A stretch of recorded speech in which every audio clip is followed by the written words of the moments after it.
blended with great music. Drink Pepsi Black for max taste, no sugar Pepsi Black time, 7 hours.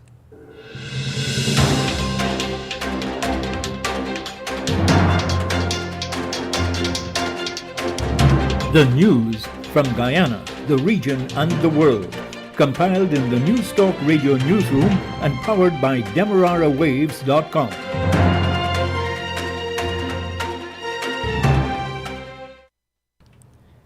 A very good morning to you with the news at this time. I am Tiana Jordan. The news comes to you with the compliments of Eureka Medical Laboratories. To begin the news, here is a look at the lead stories. First, on the local scene. President Irfan Ali calls on world leaders at the COP26 United Nations Debate Climate Convention to take action to cushion the effects of climate change. ExxonMobil, the operator in Guyana's prolific Stabroek block, will be exploring for oil at a new prospect named Fangtooth, not far from the Liza well. Guyana has vaccinated 74% of its adult population with a first-dose COVID vaccine, while almost 47% are fully vaccinated. Zipper has been held allegedly with cocaine in his possession. In regional news, authorities in Suriname, assisted by regional security agencies, are investigating the possibility of people smuggling by an Indian film company operating in Suriname. Police in Barbados are continuing their probe into an attempted bank robbery that left 2 employees injured. The details of these and other stories will be coming up right here in just a moment. A COVID-19 PCR test is now mandatory for many routine activities, including travel and return to work purposes. At Eureka, our trained and experienced staff will ensure confidentiality while your test is conducted in a professional and timely manner, with results in just 48 hours. So the next time you require an efficient and hassle-free PCR COVID-19 test, call 624-8378, 608-8378, or 623-7233 to schedule your appointment. You can also ask about our house call testing service. And now the news in detail. President Ali told the COP26 United Nations Debate Climate Convention that action is needed to mitigate the effects of climate change and commitments delivered to safeguard small island and low coastal states. President Ali says climate change continues to be one of humanity's foremost existential threats, despite setbacks occasioned by the COVID-19 coronavirus pandemic. Global greenhouse gas emissions have rebounded. He reminded that science has emphasized the importance and urgency of limiting global warming to 1.5 degrees Celsius by the end of this century to avoid irreversible changes in our environment. Deep emissions reductions were needed and needed now if we are to limit global warming to 1.5 degrees. We must deliver an outcome at COP26 that demonstrates our resolve to protect human life and biodiversity. Delayed climate action is unthinkable. We are faced with no other choice but to act now or consign humanity to doom. He told the 26th conference that failure to ramp up overall ambitions will result in higher and unbearable economic and environmental cost. The failure to agree to and take bold and ambitious action will be tragic for all, especially for small island developing and low-lying coastal states. President Ali calls for specific actions to be agreed upon at COP26.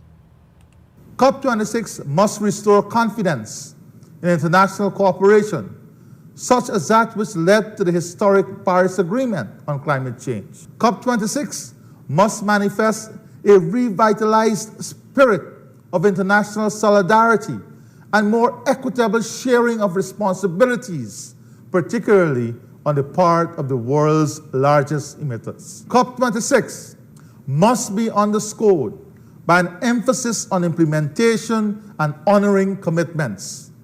COP26 must result in decisions that will allow for the transfer of financing and technologies to support mitigation and adaptation in small states. President Ali committed Guyana to play its part in reducing emissions and providing the world with critical climate and ecosystem services through its low-carbon development strategy, which is to be expanded to include protection of biodiversity, freshwater management, and the protection of the marine economy.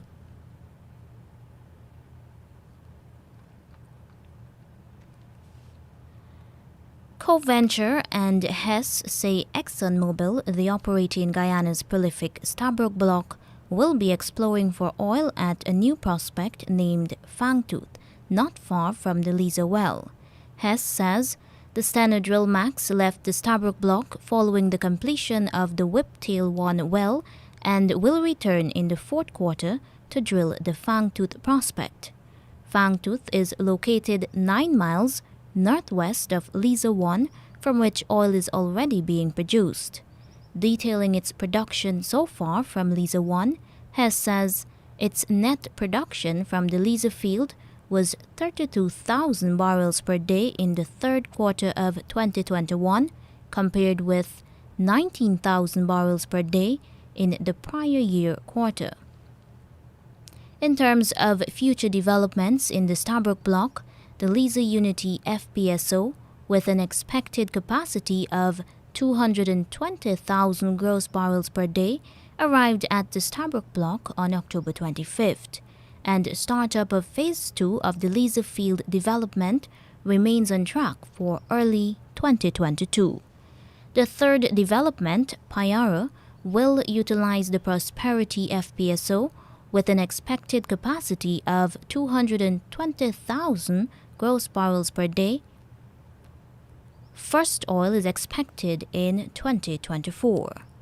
The fourth development, Yellowtail, has been identified on the Stabroek Block with anticipated startup in 2025, pending government approvals and project sanctioning.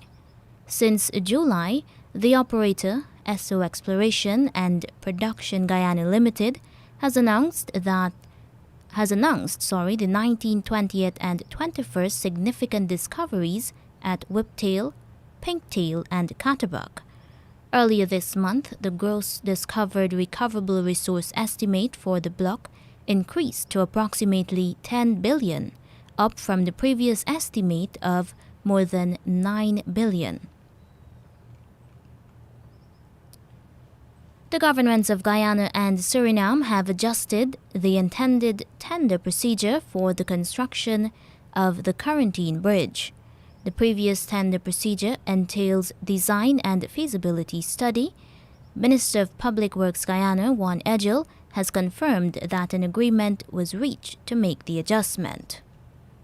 The bridge is going to be a design, build, finance, operate, maintain model. So there is a change in the scope, and we're inviting bidders to put in proposals for a design, build, finance, operate, maintain model. In this model, an investor will come in with both the design and the financing. This was decided during President Santoki's recent visit to neighboring Guyana. The current assignment for 8 selected consultancies will be adapted to provide all preliminary studies, preliminary designs, preparation and marketing of the intended public-private partnership agreement. Agencies have until December 15, 2021 to submit their bids. The Quarantine Bridge will connect South Rain in Suriname and Molson Creek in Guyana. The Guyana government has already commenced building and upgrading the access road that will lead to the location of the bridge. The agreement between the two countries for the construction of the bridge was endorsed in a statement by President Santoki and President Ali in August.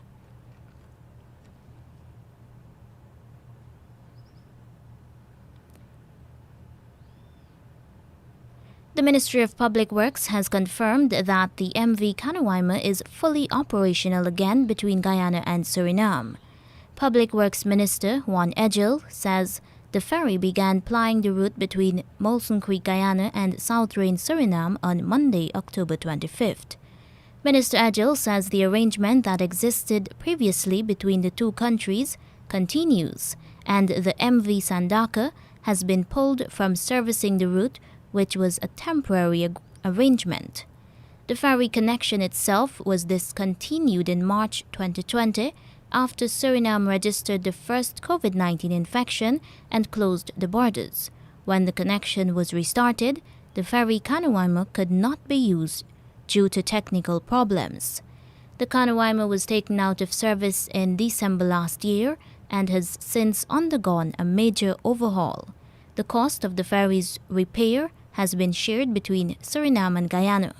The Kanawaima now sails once a day to and from Suriname.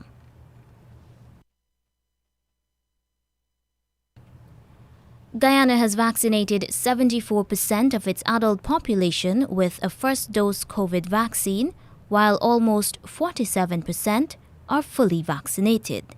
The health minister is, however, saying that with one dose, an individual is not fully protected against a severe form of COVID-19.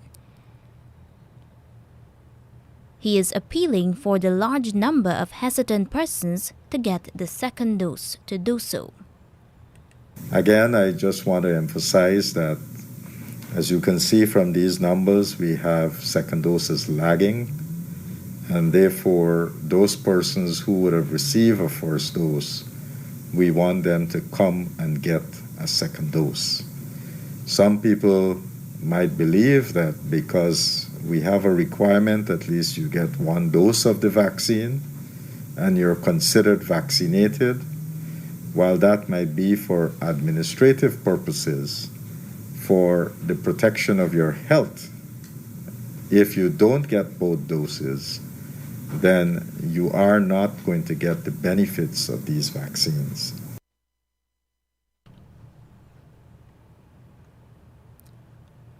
As of Tuesday, October 26th, Guyana has vaccinated 379,435 adults with a first-dose COVID jab, and 240,025 adults are fully vaccinated.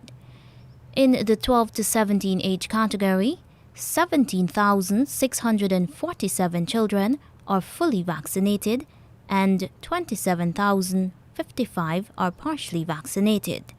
The health minister says Guyana is ready to administer Pfizer jabs to children ages 5 to 12 when the approval by the United States Food and Drug Administration and Centers for Disease Control are issued shortly.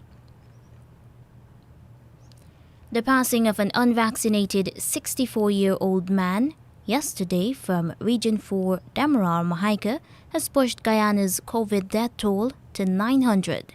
The Health Ministry has also recorded 82 new cases of COVID-19 in the last 24 hours. The data shows 78 persons who are infected with COVID-19 are hospitalized.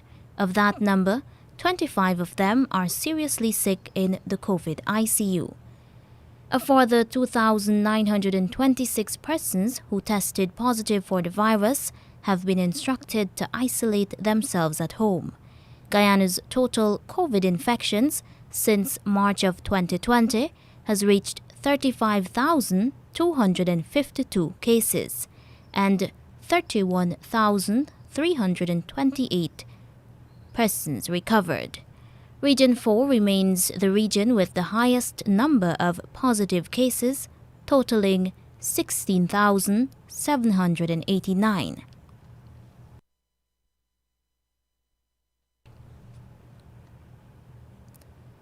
A man who has been linked to drug trafficking in the past has been arrested again. This time, the Customs Anti-Narcotics Unit, KANU, says 60-year-old Andre Gomes, known as Zipper, has been held with 2 kilograms of cocaine. KANU also says that 33-year-old Ian Joseph was arrested during the operation. The operation was conducted at Craig Street, Camberville, Georgetown. They were arrested and escorted to Kanu headquarters. Investigations are ongoing.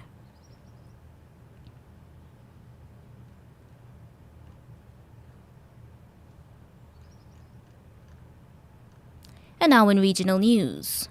Several authorities have started an investigation into suspected people smuggling from India via Suriname. It is suspected that the Indian film production company Lavish Media and Entertainment, which makes video recordings in Suriname, is a front for people smuggling. Mark Karg, security advisor at the Ministry of Justice and Police, says both the Immigration Service and Border Control have started investigation. He says the agencies have also requested assistance from CARICOM Impacts, a partnership of CARICOM countries in the fight against human trafficking and smuggling. Sources have also informed that the flow of people from India to Suriname is also being put under a magnifying glass in the Netherlands. There has been a remarkable influx of Indians to Suriname in recent times. Karg says Immigration and Border Control authorities have launched an investigation to find out whether there are any indicators of human trafficking and to see if Lavish Media and Entertainment is involved.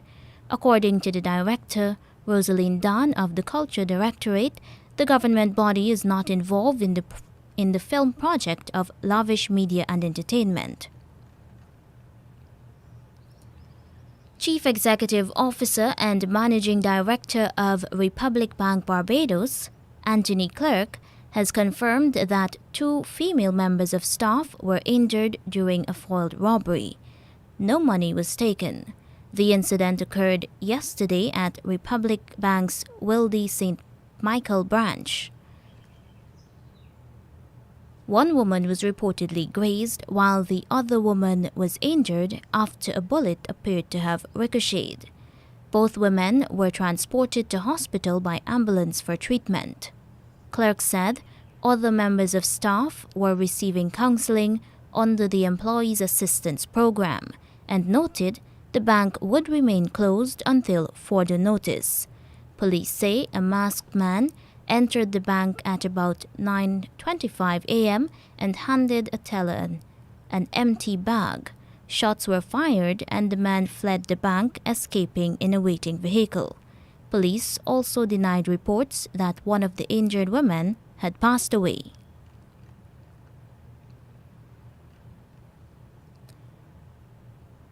And now for the international news, the latest coming from the BBC World Service. BBC News. Hello, this is Jerry Smith. New lockdown measures have come into force in Moscow as the Russian capital struggles to contain a surge in COVID cases. Only essential shops like supermarkets and pharmacies are allowed to open. Richard Galpin is in Moscow. It seems like a very serious situation in Moscow and across the country. The cases are going up and up. The low vaccine take-up is absolutely crucial to this. But I think people are just generally rather wary of new vaccines in particular.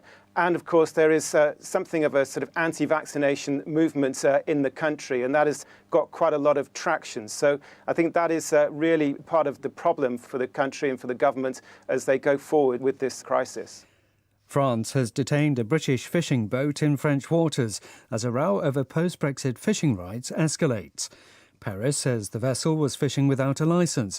The company says it was operating legally.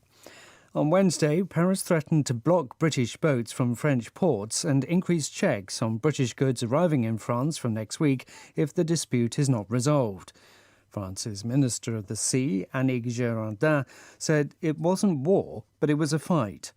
The British Environment Minister, George Eustace, condemned the proposed measures. We believe these are disappointing and disproportionate and not what we'd expect from a close ally and partner. The measures being threatened do not appear to be compatible with the Trade and Cooperation Agreement or wider international law. Protests are continuing in Sudan against Monday's military coup. A BBC correspondent in Khartoum says hundreds, sometimes thousands of people have continued to join demonstrations, both in the capital and in other cities. Mary Harper reports. This is day 4 of the protests, but the louder the calls for civilian rule, the deeper the military digs in. The closure of banks, businesses, bridges and roads is disrupting an already broken economy, one of the reasons some people grew fed up with the previous administration. International pressure is mounting on the leaders of the coup, but they don't seem to be budging.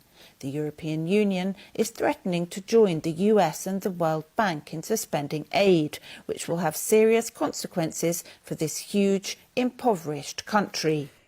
A new study has found that some of the world's most highly protected forests are releasing more carbon than they absorb as a result of human activities and global warming. The shift is blamed on illegal logging, agriculture and increasingly frequent wildfires over the past 20 years. At least 10 forests designated World Heritage Sites were found to have become net carbon emitters. The finding has alarmed experts. BBC News. The UN Crime Agency says it's recorded Asia's biggest ever drug seizure. The increase in drug trafficking has been linked to deteriorating governance in Myanmar's Shan state. Here's Celia Hatton. Police in Laos' northern Bokeo province intercepted a truck which appeared to be carrying beer crates. Stashed inside, they found a record haul: 55 million amphetamine tablets and over 1.5 tons of crystal methamphetamine. The regional head of the UN's Office on Drugs and Crime, Jeremy Douglas, told the BBC there's been a significant increase in drug supplies to the Golden Triangle, the intersection of Laos, Thailand and Myanmar, leading the wider region to be absolutely flooded with methamphetamine. China has urged the World Bank and the International Monetary Fund to consider how to resume financial support to cash-strapped Afghanistan for reconstruction. The Chinese Foreign Minister Wang Yi said Afghanistan was in need of revival on all fronts and development was the top priority. Mr. Wang was speaking virtually to foreign ministers of Afghanistan's neighbouring countries. Following the Taliban takeover in August, international financial institutions have suspended all access to funds, although humanitarian aid has continued. Donor nations have been seeking ways to help Afghans directly and hesitating to route the money through the Taliban. The South African cricketer Quinton de Kock has apologised for withdrawing from a World Cup game against the West Indies on Tuesday over a team directive that all players must take the knee. He said he understood the importance of standing against racism and would be happy to make the gesture in future. De Kock said he'd meant no disrespect, but objected to the way in which Cricket South Africa ordered all players to take the knee shortly before the game. BBC News. The news came to you with the compliments of Eureka Medical Laboratories. Don't let the fear of contracting the coronavirus disease deter you from seeking the medical care you need. At Eureka Labs, we ensure the safety of our clients and staff with our rigid sanitization routine. This involves the use of ultraviolet lights to effectively rid the air and all surfaces of viruses and bacteria that may be present throughout the lab daily. The light works to rapidly inactivate microorganisms through a physical process that is invisible to human eye. So the next time you need a checkup, don't hesitate to give us a call on 225-7574 to schedule your appointment. And now to end the news, here is a recap of the leads. President Irfan Ali calls on world leaders at the COP26 United Nations Debate Climate Convention to take action to cushion the effects of climate change. ExxonMobil, the operator in Guyana's prolific Stabroek block, will be exploring for oil at a new prospect named Fangtooth, not far from the Liza well. Guyana has vaccinated 74% of its adult population with a first-dose COVID vaccine, while almost 47% are fully vaccinated. Regionally, authorities in Suriname, assisted by regional security agencies, are investigating the possibility of people smuggling by an Indian film company operating in Suriname. Police in Barbados are continuing their probe into an attempted bank robbery that left 2 employees injured. And that's the end of the news.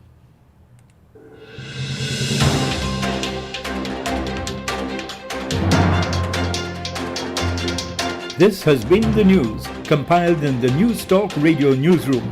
For ongoing updates, visit demerarawaves.com, and you can check facebook.com/demwaves and twitter.com/demwaves.